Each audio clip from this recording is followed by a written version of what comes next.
হয়, বিগত কিছুদিনৰ পৰা উজনি অসমত একাংশ জাতীয় সংগঠনে মিয়া বিৰোধী অভিযান অব্যাহত ৰখাৰ সময়তে কালি সোণাৰীত এটা মিয়া পৰিয়ালে টাই আহোম যুৱ পৰিষদৰ একাংশ কৰ্মীক দা লৈ খেদি অহা ঘটনাই তোলপাৰ লগাইছে বৰ্তমান উজনি অসমত।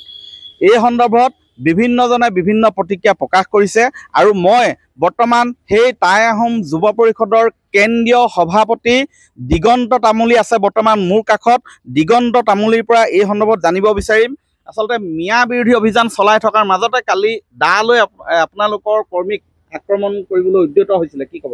না, কালি ঘটনাটো অতি দুৰ্ভাগ্যজনক আৰু এই যিবিলাক ঘটনা শেহতীয়াকৈ ঘটিবলৈ আৰম্ভ কৰিছে এই কথাবিলাকে এটা গভীৰ তাৎপৰ্য বহন কৰিছে।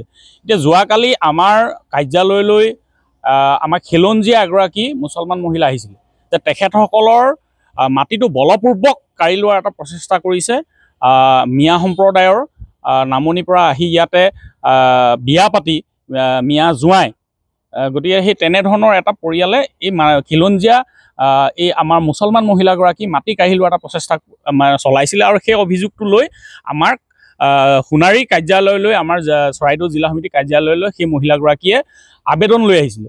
এই বিষয়টোনো কি, তাৰ প্ৰকৃত কথাৰ বুজ ল'বলৈ আমাৰ ল'ৰাবিলাক তালৈ গৈছিলে। তাত মিয়া খেদা অভিযান চলোৱা নাছিলে যে বিষয়টো কি। যদি প্ৰকৃততে বিষয়টো হয় তেতিয়াহ'লে নিশ্চয় আমাৰ নিজাববীয়া ব্যৱস্থাৰ লগতে প্ৰশাসনৰ হয়তো সহায় আমাৰ যুৱকসকলে ল'লেহেঁতেন।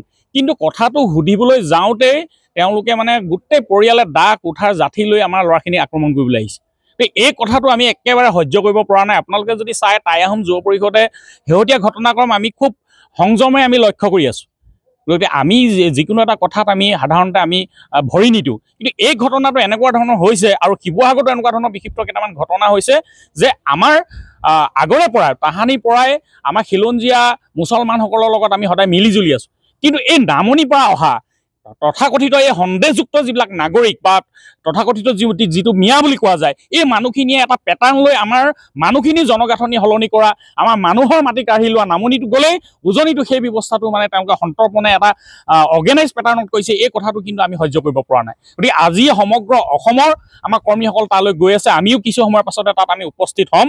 উপস্থিত হৈ সমগ্ৰ আমি ঘটনা বুজ ল'ম আৰু আমি সকীয়াই দিছোঁ যে অহা 48 ঘণ্টাৰ ভিতৰত যিবিলাক সন্দেহযুক্ত ইয়াত মানে মূলৰ মানুহ আছে, বাংলাদেশী মূলৰ মানুহ আছে, এই সকলো উজনি অসম ত্যাগ কৰিব লাগিব।